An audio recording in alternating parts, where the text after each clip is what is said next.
ಕಾದಂತ ಹಂಚಿನ ಮೇಲೆ ಈರುಳ್ಳಿಯನ್ನು ಹಾಕಿ 80ರ ಅಜ್ಜಿ ಹೇಳಿಕೊಟ್ಟಂಥ ಈ ರಹಸ್ಯವನ್ನು ತಿಳಿದರೆ ನೀವು ಜನ್ಮದಲ್ಲಿ ಆಸ್ಪತ್ರೆ ಕಡೆಗೆ ಹೋಗುವುದೇ ಇಲ್ಲ. ನಮಸ್ಕಾರ ಎಲ್ಲರಿಗೂ, ಇವತ್ತಿನ ವಿಡಿಯೋಗೆ ಆತ್ಮೀಯವಾದಂಥ ಸ್ವಾಗತ. ಇವತ್ತಿನ ವಿಡಿಯೋದಲ್ಲಿ ನಮ್ಮ ಎಲ್ಲ ಮಹಿಳೆಯರಿಗೆ ಉಪಯೋಗ ಆಗುವಂತಹ ಒಳ್ಳೊಳ್ಳೆ ಸೂಪರ್ ಟಿಪ್ಸ್ಗಳನ್ನ ನೋಡೋಣ ಬನ್ನಿ. ಮೊದಲನೆಯ ಟಿಪ್, ಈ ರೀತಿಯ ಮೆಶ್ ಇರೋಂಥ ಕಿಟಕಿಗಳನ್ನು ನಾವು ಕ್ಲೀನ್ ಮಾಡೋದು ಕಷ್ಟಕರ ಅಂತ ಅನಿಸುತ್ತೆ. ಆದರೆ ನೋಡಿ, ಕೆಲವೊಮ್ಮೆ ಸ್ಟೀಲ್ದು ಮೆಶ್ ಹಾಕಿರ್ತಾರೆ ಅಥವಾ ಈ ರೀತಿ ಮೆಶ್ಗಳನ್ನೇ ಹಾಕಿದರೂ ಕೂಡ ಅದನ್ನು ತೆಗಿಯೋದಕ್ಕಾಗೋದಿಲ್ಲ, ಮೊಳೆಯಿಂದ ಹೊಡೆದು ಬಿಟ್ಟಿದ್ದಾರೆ ಅಂತ ಅಂದರೆ ನೋಡಿ, ಈ ರೀತಿ ಬಟ್ಟೆ ಒಗೆಯೋದಕ್ಕೆ ಅಂತ ನಾವು ಬಳಸೋವಂಥ ಬ್ರಷನ್ನು ತಗೊಂಡು ಮೆಶ್ನ ಮೇಲ್ಭಾಗದಲ್ಲಿ ಈ ರೀತಿ ಉಜ್ತಾ ಬಂದರೆ ಎಷ್ಟು ಚೆನ್ನಾಗಿ ಧೂಳೆಲ್ಲ ಹೊರಗಡೆ ಹೋಗುತ್ತೆ ಅಂದರೆ ನೀವು ಆಶ್ಚರ್ಯ ಪಡ್ತೀರಾ. ಮೆಶನ್ನು ಹಾಗೆ ತೆಗೆದು ವಾಶ್ ಮಾಡೋಕ್ಕಾಗಲ್ಲ ಅಂತ ಅನ್ನೋರು ಖಂಡಿತ ಈ ರೀತಿ ಒಂದು ಬ್ರಷನ್ನು ತಗೊಂಡು ನೋಡಿ ಮೆಶ್ ಮೇಲೆ ಈ ರೀತಿ ನೀವು ಉಜ್ಜಿಬಿಟ್ರೆ ಆರಾಮಾಗಿ ಧೂಳೆಲ್ಲ ಹೋಗುತ್ತೆ. ನೋಡಿ, ಮೆಶನ್ನು ಕ್ಲೀನ್ ಮಾಡಬೇಕಾದ್ರೆ ಎಷ್ಟು ಧೂಳು ಈ ಬ್ರಷ್ನಲ್ಲೂ ಕೂಡ ಬಂದಿದೆ ಅಂತೇಳಿ ನೀವಿಲ್ಲಿ ನೋಡ್ಬೋದು. ಈ ವಿಧಾನದಲ್ಲಿ ನೀವು ಮೆಶನ್ನು ಕ್ಲೀನ್ ಮಾಡಿಕೊಂಡ್ರೆ ತುಂಬ ಚೆನ್ನಾಗಿ ಧೂಳೆಲ್ಲ ಹೋಗುತ್ತೆ. ಹಬ್ಬದ ಟೈಮ್ನಲ್ಲಿ ನಾವು ಡೀಪ್ ಕ್ಲೀನ್ ಮಾಡಬೇಕಾದ್ರೆ ಮೆಶನ್ನು ಯಾವ ಥರ ಕ್ಲೀನ್ ಮಾಡೋದು ಅಂತೇಳಿ ಇನ್ಮೇಲೆ ಟೆನ್ಷನನ್ನು ತಗೋಬೇಡಿ. ಬ್ರಷಿಂದ ಆರಾಮಾಗಿ ಕ್ಲೀನನ್ನು ಮಾಡ್ಕೊಳ್ಳಿ, ತುಂಬ ಚೆನ್ನಾಗಿ ಡೀಪ್ ಕ್ಲೀನ್ ಆಗುತ್ತೆ. ಮುಂದಿನ ಟಿಪ್, ಮನೆಯಲ್ಲಿ ನಾವು ಬಳಸೋವಂಥ ಡೋರ್ ಮ್ಯಾಟ್ಗಳು ತುಂಬಾ ಕೊಳಕಾಗ್ತಾ ಇರುತ್ತೆ. ಹೇಗಪ್ಪ ಇದನ್ನು ಕ್ಲೀನ್ ಮಾಡೋದು ಅಂತೇಳಿ ಚಿಂತೆ ಮಾಡೋಕ್ಕೆ ಹೋಗಬೇಡಿ. ಉಜ್ಜೋದು ಬೇಡ, ತಿಕ್ಕೋದು ಬೇಡ, ಆರಾಮಾಗಿ ನಾವು ಯಾವುದೇ ರೀತಿಯ ಕಷ್ಟನ ಪಡದೆ ಎಷ್ಟೇ ಕೊಳಕಾಗಿರೋಂಥ ಮ್ಯಾಟ್ಗಳಾದರೂ ಕ್ಲೀನ್ ಮಾಡ್ಕೋಬೋದು. ಈಸಿಯಾದ ಟಿಪ್ಸನ್ನು ಶೇರ್ ಮಾಡ್ತೀನಿ. ನೀವೇ ಇಲ್ಲಿ ನೋಡ್ತಾ ಇದ್ದೀರಾ, ಪ್ರತಿಯೊಂದು ಡೋರ್ ಮ್ಯಾಟ್ ಕೂಡ ನೋಡಿ ಎಷ್ಟು ಕೊಳೆ ಆಗಿದೆ ಅಂತ ಹೇಳಿ. ಬನ್ನಿ ಹಾಗಿದ್ರೆ ಈಸಿಯಾಗಿ ಯಾವ ಥರ ಕ್ಲೀನ್ ಮಾಡ್ಕೊಳ್ಳೋದು ಇದನ್ನು ಅಂತ ನೋಡೋಣ. ಮೊದಲನೇದಾಗಿ ಒಂದು ಬಕೆಟ್ನಲ್ಲಿ ಡಿಟರ್ಜೆಂಟ್ ಪೌಡರನ್ನು ತೊಗೋಬೇಕಾಗುತ್ತೆ. 1 ಸ್ಪೂನ್ ಆಗೋಷ್ಟು ಪುಡಿ ಉಪ್ಪನ್ನು ತೊಗೋಬೇಕಾಗುತ್ತೆ. ಅದ್ರ ಜೊತೆಗೆ 1 ಸ್ಪೂನ್ ಆಗೋಷ್ಟು ಬೇಕಿಂಗ್ ಸೋಡಾ ತೊಗೋಬೇಕಾಗುತ್ತೆ. ಇದೆಲ್ಲದ್ರ ಜೊತೆಗೆ ಬಿಸಿ ನೀರನ್ನು ಹಾಕ್ಕೊಳ್ಳಿ. ನಾವಿಲ್ಲಿ ಮುಖ್ಯವಾಗಿ ಬಳಸಿರೋವಂಥದ್ದು ಬಿಸಿ ನೀರು. ಹೌದು, ಈ ಬಿಸಿ ನೀರು ಎಷ್ಟು ಚೆನ್ನಾಗಿ ಕೊಳೆ ತೆಗೆಯುತ್ತೆ ಅಂತ ನೀವೇ ಇಲ್ಲಿ ನೋಡ್ಬೋದು. ಅದ್ರ ಜೊತೆಗೆ ಬೇಕಿಂಗ್ ಸೋಡಾ ಕೂಡ ಹಾಕಿದ್ದೀವಿ. ನೋಡಿ ಎಷ್ಟು ಕೊಳಕಾಗಿದೆ ಅಲ್ವಾ ಮ್ಯಾಟು. ಇದನ್ನು ಇವಾಗ ನೀರಿನಲ್ಲಿ ನಾನು ಈ ಥರ ಎಲ್ಲ ಮ್ಯಾಟ್ಗಳನ್ನೂ ಕೂಡ ಹಾಕ್ಕೊಳ್ತಾ ಇದ್ದೀನಿ. ನೀರು ಬಿಸಿ ಇದೆ, ಕೈಯಿಂದ ಮುಟ್ಟಕ್ಕೆ ಹೋಗಬಾರ್ದು. ಈ ರೀತಿ ಮ್ಯಾಟನ್ನೆಲ್ಲ ಹಾಕಬೇಕಾಗತ್ತೆ. ಹಾಕಿದ ನಂತರ ಒಂದು ಕೋಲನ್ನು ತಗೊಂಡು ನೋಡಿ ಈ ರೀತಿ ಮ್ಯಾಟನ್ನೆಲ್ಲ ನೀರಿನಲ್ಲಿ ಅದ್ದಬೇಕಾಗುತ್ತೆ. ಎಲ್ಲ ಮ್ಯಾಟ್ಗಳು ಕೂಡ ಈ ನೀರಿನಲ್ಲಿ ನೆನಿಬೇಕು. ಈ ರೀತಿ ಕೋಲ್ನಿಂದ ಚೆನ್ನಾಗಿ ಇದನ್ನು ಒಮ್ಮೆ ಚೆನ್ನಾಗಿ ಪ್ರೆಸ್ ಮಾಡಿ ಎಲ್ಲ ಮ್ಯಾಟ್ಗಳನ್ನೂ ಕೂಡ 1-2 ನಿಮಿಷ ಈ ರೀತಿ ಮಾಡಿ ನಂತರ ಅರ್ಧ ಗಂಟೆಗಳ ಕಾಲ ಹಾಗೆ ಬಿಟ್ಬಿಡಿ. ಈ ಒಂದು ವಿಧಾನದಲ್ಲಿ ನೀವು ಮ್ಯಾಟ್ಗಳನ್ನೆಲ್ಲ ನೀರಿನಲ್ಲಿ ನೆನೆಸಿಡೋದ್ರಿಂದ ಕೊಳೆ ಎಲ್ಲ ತುಂಬ ಚೆನ್ನಾಗಿ ಹೋಗ್ಬಿಡುತ್ತೆ. ಅರ್ಧ ಗಂಟೆ ಆದಮೇಲೆ ನೋಡಿ ಮ್ಯಾಟನ್ನೆಲ್ಲ ನೀರಿಂದ ತೆಗಿತಾ ಇದ್ದೀನಿ. ಈ ರೀತಿ ಹಿಂಡಿ ಕ್ಲೀನಾಗಿ ತೆಗಿಬೇಕಾಗುತ್ತೆ. ಎಷ್ಟು ಕೊಳೆ ಬಂದಿದೆ ಮ್ಯಾಟಿಂದ ಅಂತೇಳಿ ನೀವೇ ಇಲ್ಲಿ ನೋಡ್ಬೋದು. ಮ್ಯಾಟಲ್ಲಿರೋವಂಥ ಕೊಳೆ ಎಲ್ಲ ಕ್ಲೀನಾಗಿ ಬಿಟ್ಕೊಂಡ್ಬಿಟ್ಟಿದೆ. ಇವಾಗ ನೋಡಿ ನೀರನ್ನು ನೋಡಿ, ನೀರಿನ ಬಣ್ಣ ಯಾವ ಥರ ಬದಲಾಗಿದೆ ಅಂತೇಳಿ. ಜಸ್ಟ್ ಈಗ ಮ್ಯಾಟನ್ನು ತೊಗೊಂಡು ಉಜ್ಜೋದು ಬೇಡ, ತಿಕ್ಕೋದು ಬೇಡ, ಜಸ್ಟ್ ಈ ಥರ ಬಡಿರಿ. 1-2 ಬಾರಿ ಮ್ಯಾಟನ್ನು ಬಡಿದು ಈ ಥರ ಹಿಂಡ್ಬಿಟ್ಟು ಕೊಳೆ ಎಲ್ಲ ಕ್ಲೀನಾಗಿ ಹೋಗ್ಬಿಡುತ್ತೆ. ಮ್ಯಾಟಲ್ಲಿರೋಂಥ ಕೊಳೆ ಎಲ್ಲ ಕ್ಲೀನಾಗಿರೋಂಥ ನೀರಿನಲ್ಲಿ ಜಾಲಿಸ್ಕೋಬೇಕಾಗುತ್ತೆ. 1-2 ಬಾರಿ ನೀರಿನಲ್ಲಿ ಅದ್ದ ಹಾಕಿದ್ರೆ ಸಾಕು, ಮ್ಯಾಟೆಲ್ಲ ಕ್ಲೀನ್ ಆಗಿಬಿಡುತ್ತೆ. ಈ ವಿಧಾನದಲ್ಲಿ ನೋಡಿ ಮ್ಯಾಟ್ ಎಷ್ಟು ಕ್ಲೀನಾಗಿದೆ ಅಂತ ನಾನು ನಿಮ್ಮ ಜೊತೆಗೆ ಶೇರ್ ಮಾಡ್ತಾಯಿದ್ದೀನಿ. ಉಜ್ಜಿಲ್ಲ, ತಿಕ್ಕಿಲ್ಲ, ಕಷ್ಟಪಟ್ಟಿಲ್ಲ. ನಾನು ಹೇಳಿರೋಂಥ ವಿಧಾನದಲ್ಲಿ ನೀವು ಮ್ಯಾಟ್ಗಳನ್ನ ನೆನೆಸಿ ಈ ರೀತಿ 1-2 ಬಾರಿ ಕೊಡವಿ ಕ್ಲೀನಾಗಿ 2-3 ಬಾರಿ ನೀರು ಕ್ಲೀನ್ ಆಗಬೇಕು. ಅಲ್ಲಿವರೆಗೂ ಮ್ಯಾಟನ್ನು ಅದ್ದ ಹಾಕಬೇಕಾಗುತ್ತೆ, ನೀರಿನಲ್ಲಿ ಚಾಲಿಸ್ಬೇಕಾಗುತ್ತೆ. ಈ ವಿಧಾನದಲ್ಲಿ ನೀವು ಖಂಡಿತ ಮ್ಯಾಟನ್ನು ವಾಶ್ ಮಾಡಿದರೆ ಯಾವುದೇ ಕಾರಣಕ್ಕೂ ಇನ್ಮೇಲೆ ಮ್ಯಾಟನ್ನು ಕಷ್ಟಪಟ್ಟು ಉಜ್ಜೋದಕ್ಕೆ ಶ್ರಮ ಪಡೋದಕ್ಕೆ ಹೋಗೋದಿಲ್ಲ. ನೋಡ್ತಾ ಇರ್ಬೋದು ಎಷ್ಟು ಚೆನ್ನಾಗಿ ಕೊಳೆ ಎಲ್ಲ ಬಂದ್ಬಿಟ್ಟಿದೆ.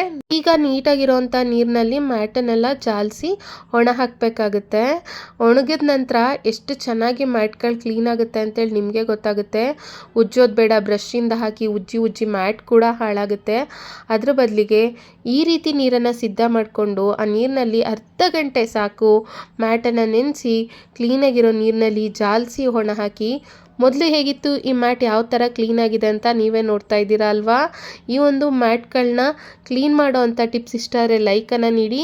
ನಾನು ಈಗಾಗಲೇ ಡೋರ್ ಮ್ಯಾಟ್ಗಳನ್ನ ಯಾವ ಥರ ಸಿದ್ಧ ಮಾಡ್ಕೊಳ್ಳೋದು ಅಂತ ವಿಡಿಯೋ ಹಾಕಿದ್ದೀನಿ. ಎಲ್ಲ ವಿಡಿಯೋಗಳನ್ನು ಆಸಕ್ತಿ ಇದ್ದವರು ನೋಡಿ. ಮುಂದಿನ ಟಿಪ್, ನಾನಿಲ್ಲಿ ಸ್ವಲ್ಪ ನೀರನ್ನು ತೊಗೊಂಡಿದ್ದೀನಿ, ಅದ್ರ ಜೊತೆಗೆ ಶಾಂಪೂನ ಹಾಕ್ಕೊಳ್ತಾ ಇದ್ದೀನಿ, 1 ಸ್ಪೂನ್ ಆಗೋಷ್ಟು ಬೇಕಿಂಗ್ ಸೋಡಾನ ಹಾಕ್ಕೊಳ್ತಾ ಇದ್ದೀನಿ. ನಂತರ ನೀವು ಯಾವ ಕಂಪ್ನಿದು ಒಂದು ಫ್ಯಾಬ್ರಿಕ್ ಕಂಡೀಷ್ನರ್ ಬಳಸ್ತೀರಾ, ಕಂಫರ್ಟ್ ಬಳಸ್ತೀರಾ ಅಂದರೆ ಅದನ್ನೇ ತೊಗೋಬೋದು.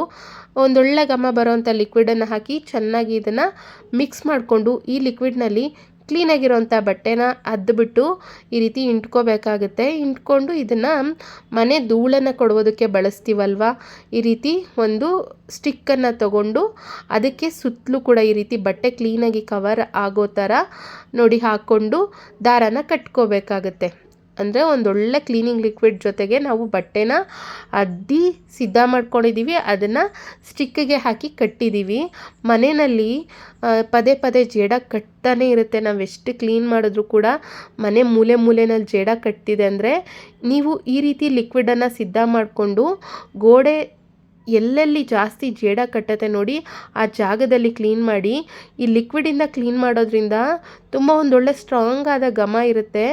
ಡೀಪ್ ಕ್ಲೀನ್ ಆಗೋದ್ರ ಜೊತೆಗೆ ಇದರ ಸ್ಟ್ರಾಂಗ್ ಆದ ಒಂದು ಘಮಕ್ಕೆ ಮತ್ತು ಅಲ್ಲಿ ಜೇಡಗಳು ಕಟ್ಟೋದಿಲ್ಲ, ಯಾವುದೇ ರೀತಿಯ ಕೀಟಾಣುಗಳು ಕೂಡ ಬರೋದಿಲ್ಲ. ಈ ವಿಧಾನದಲ್ಲಿ ಮನೆ ಮೂಲೆನೂ ಈಗ ಹಬ್ಬದ ಟೈಮ್ ಬರ್ತಾ ಇದೆ, ಎಲ್ಲರೂ ಕೂಡ ಕ್ಲೀನ್ ಮಾಡ್ಕೊಳ್ತಾ ಇರ್ತೀರಾ. ಈ ವಿಧಾನದಲ್ಲಿ ನೀವು ಗೋಡೆನೆಲ್ಲ ಕ್ಲೀನ್ ಮಾಡ್ಕೊಳ್ಳಿ, ಎಷ್ಟು ಚೆನ್ನಾಗಿ ಆಗುತ್ತೆ ಅಂದರೆ ಈಗ ಮೇಲೆಲ್ಲ ನಮಗೆ ಬಟ್ಟೆಯಿಂದ ಒರೆಸೋಕ್ಕಾಗಲ್ಲ. ಬಟ್ ಈ ವಿಧಾನದಲ್ಲಿ ಕ್ಲೀನ್ ಮಾಡಿಕೊಂಡ್ರೆ ಮೇಲಿರೋ ಧೂಳೆಲ್ಲ ಬಂದುಬಿಡುತ್ತೆ. ನೀವೇ ನೋಡ್ತಾ ಇರ್ಬೋದು ಎಷ್ಟೊಂದು ಕೊಳೆ ಅನ್ನೋದು ಬಂದಿದೆ ಅಂತೇಳಿ. ಮೂಲೆನಲ್ಲೂ ಈ ರೀತಿ ನೀವು ಕ್ಲೀನ್ ಮಾಡಿಕೊಂಡ್ರೆ ತುಂಬ ಚೆನ್ನಾಗಿ ಡೀಪ್ ಕ್ಲೀನ್ ಆಗುತ್ತೆ. ಮತ್ತು ನೀವೇ ಖುಷಿ ಪಡ್ತೀರಾ ಎಷ್ಟು ಚೆನ್ನಾಗಿ ಕ್ಲೀನ್ ಆಗಿದೆ ಅಂತೇಳಿ, ತುಂಬಾ ಖುಷಿ ಪಡ್ತೀರಾ. ಖಂಡಿತ ಈ ಒಂದು ಕ್ಲೀನಿಂಗ್ ಟಿಪ್ಪನ್ನು ಟ್ರೈ ಮಾಡಿ ನೋಡಿ.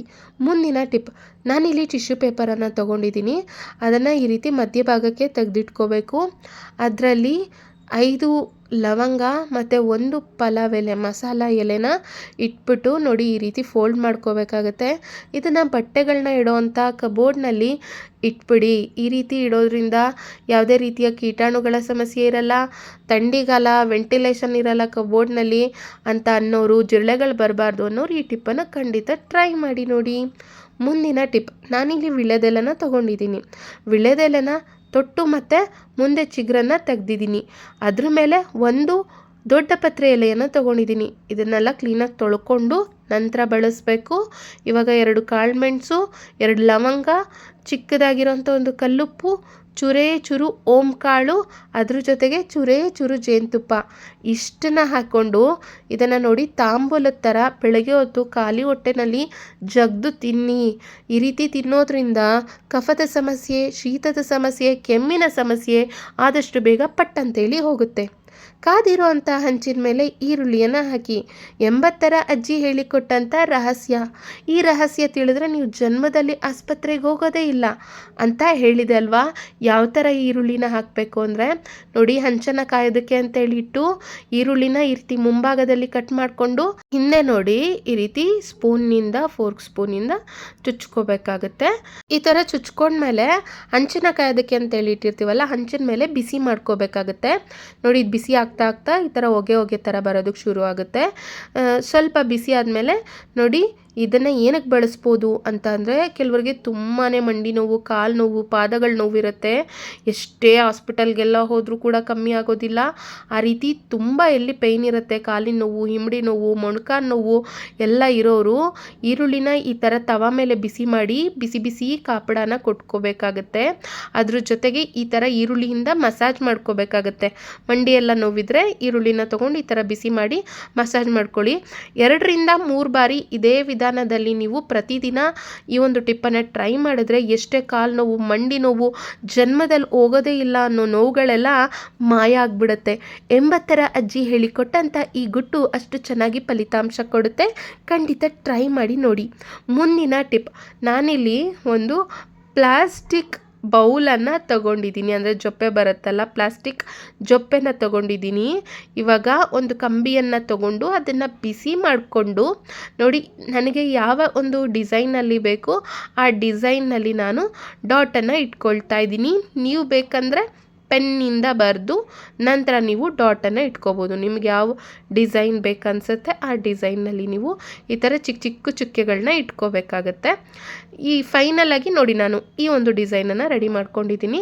ಇದನ್ನು ಏನಕ್ಕೆ ಬಳಸ್ಬೋದು ಅಂತಂದರೆ ನೋಡಿ, ಆರಾಮಾಗಿ ಸಂಕ್ರಾಂತಿ ಹಬ್ಬ ಬಂತು, ನಮಗೆ ರಂಗೋಲಿ ಎಲ್ಲ ಹಾಕೋಕ್ಕೆ ಬರಲ್ಲ, ಪಟ್ಟಂತೇಳಿ ರಂಗೋಲಿ ಹಾಕಬೇಕು, ಅದು ಚಿಕ್ಕ ಚಿಕ್ಕ ರಂಗೋಲಿ ಕ್ಯೂಟಾಗಿರಬೇಕು ಅಂತ ಅನ್ನೋರು ಈ ಥರ ಒಂದು ಪ್ಲಾಸ್ಟಿಕ್ ಜೊಪ್ಪೆನ ತೊಗೊಂಬಿಟ್ಟು ಜಸ್ಟು ಚಿಕ್ಕ ಚಿಕ್ಕ ರಂಧ್ರಗಳನ್ನ ಮಾಡ್ಕೊಂಡು ಯಾವ ಡಿಸೈನ್ ಬೇಕೋ ಆ ಡಿಸೈನ್ ನೀವು ರೆಡಿ ಮಾಡಿಕೊಂಡ್ರೆ ಅದ್ರ ಮೇಲೆ ರಂಗೋಲಿ ಪುಡಿ ಹಾಕಿದ್ರೆ ಆಯಿತು. ಆ ಬೌಲನ್ನು ಇಟ್ಟು ಮೇಲೊಂದು ರಂಗೋಲಿ ಪುಡಿ ಹಾಕಿಬಿಟ್ರೆ ಸುಂದರವಾಗಿ ಕಾಣೋಂಥ ಪುಟ್ಟ ಪುಟ್ಟ ರಂಗೋಲಿಗಳು ಪಟ್ಟ ಅಂತೇಳಿ ನಿಮಿಷಗಳಲ್ಲಿ ಹಾಕೋಬೋದು. ಈ ಒಂದು ಟಿಪ್ ಇಷ್ಟ ಆಯಿತಾ? ಹಾಗಿದ್ರೆ ಖಂಡಿತ ಹಬ್ಬಕ್ಕೆ ಟ್ರೈ ಮಾಡಿ. ಇವತ್ತಿನ ವಿಡಿಯೋದಲ್ಲಿ ಶೇರ್ ಮಾಡಿರೋಂಥ ಟಿಪ್ಸ್ಗಳಲ್ಲಿ ಯಾವ ಟಿಪ್ ತುಂಬ ಇಷ್ಟ ಆಯಿತು ಅಂತೇಳಿ ಲೈಕ್ ಕೊಟ್ಟು ಕಮೆಂಟನ್ನು ಮಾಡಿ, ಚಾನಲನ್ನು ಸಬ್ಸ್ಕ್ರೈಬ್ ಮಾಡಿಕೊಂಡು ಸಪೋರ್ಟ್ ಮಾಡಿ. ಮುಂದಿನ ವಿಡಿಯೋದಲ್ಲಿ ಇನ್ನಷ್ಟು ಒಳ್ಳೆ ಟಿಪ್ಸ್ಗಳನ್ನ ಶೇರ್ ಮಾಡೋದಕ್ಕೆ ಬರುತ್ತೇನೆ. ಎಲ್ರಿಗೂ ಒಳ್ಳೆಯದಾಗಲಿ. Thank you all. ಧನ್ಯವಾದಗಳು.